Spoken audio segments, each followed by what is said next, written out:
Commissioner's Cup Championship, knocking off the Minnesota Lynx. You won't believe what the Indiana Fever just accomplished. Down their biggest star, Caitlin Clark, abandoned by a veteran player to want a Bonner, and facing the most dominant team in the WNBA, they were set up to fail spectacularly. The Minnesota Lynx and MVP frontrunner, Nafisa Collier, were supposed to cruise to the Commissioner's Cup title. Instead, the Fever delivered a masterclass in heart and determination. Kelsey Mitchell, Aaliyah Boston, and Natasha Howard led a performance that left everyone speechless. What happened in that game will change how you see this Fever team forever. And what Caitlin Clark said after the game. 6 words that perfectly captured why this one means everything. If you support the Fever, comment, "I got the Fever, let's go." But that's not all the Fever we're dealing with. Demaris Dantas was thousands of miles away, playing in the FIBA America, leaving another massive hole in their rotation.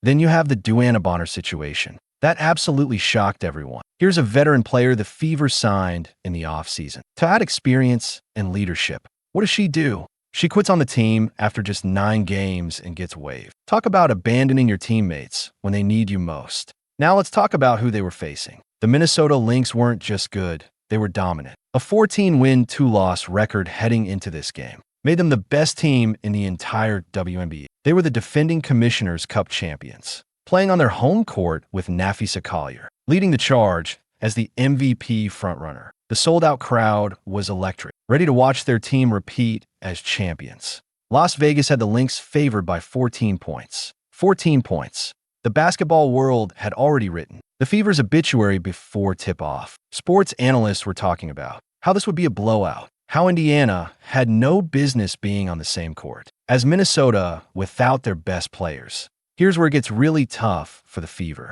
This was supposed to be their moment, their first Commissioner's Cup final appearance in franchise history, and everything that could go wrong did go wrong. The remaining players knew every eye was on them. Every critic was waiting for them to fold under the pressure. The Fever were walking into this game like David facing Goliath, except David showed up with a broken slingshot, and half his army had deserted him. Here's where it gets really ugly. The Fever without Caitlin Clark looked like a completely different team. They had lost 3 of their last 5 games, leading up to the Commissioner's Cup final, often squandering double-digit leads that should have been easy wins. The offensive pace slowed to a crawl, killing the rhythm that made them dangerous. All season long, the ball movement just disappeared. Players started playing hero ball instead of team basketball. You could see it happening in real time. Instead of making the extra pass, they'd force up contested shots. Instead of trusting their teammates, they try to do everything themselves.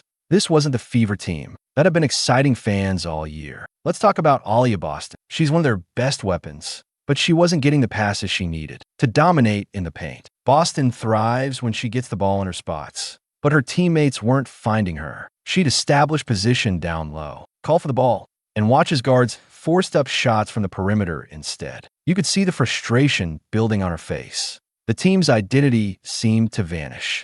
Without their floor general, Clark wasn't just scoring and getting assists. She was the one organizing the offense, getting everyone involved, making sure the ball moved. Without her, they looked lost on both ends of the court. Opponents started game planning differently too. They knew they could focus all their defensive attention on stopping Kelsey Mitchell and Aaliyah Boston without worrying about Clark breaking down their schemes. This Commissioner's Cup game became the moment of truth for the entire roster. Could they figure out how to play winning basketball without their best player? Could they rediscover the ball movement and team chemistry that made them special? This struggle made what happened next even more incredible. What happened next will give you chills. The Indiana Fever decided to write their own story. From the opening tip, you could see something different in their eyes. This wasn't the same team that had been struggling without Clark. They came out firing on all cylinders, making sure they win one for their injured superstar.